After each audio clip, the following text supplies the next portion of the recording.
if you take your average 28, 30-year-old founder, what struck me pretty quickly is those guys, they are super talented, hard workers, whatever.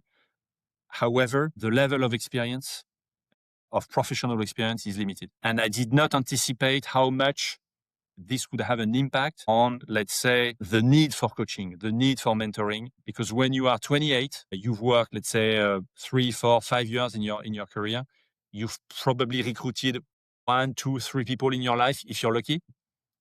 The level of I was really struck by the impact of this limited experience professionally in terms of the mistakes that can be made. That, when you have like 20, 25 years old, 25 years of experience, some of those mistakes look obvious to you. Experience has a big impact, actually. And I did not anticipate.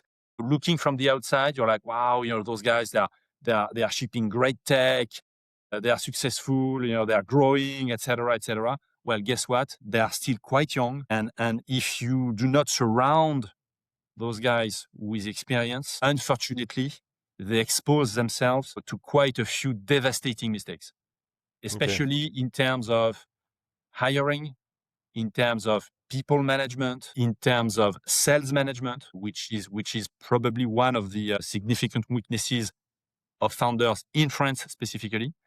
But yeah, this is something that struck me. Somehow the contrast between the external side, which is quite shiny, there is growth, there is success, etc., etc., and the inside where you're like, at the end of the day, they're 28, they're 30, there's still a lot that they need to learn. Whatever the amount of talent, whatever the amount of ambition, whatever the amount of hard working, there's still a lot of things that they need to learn.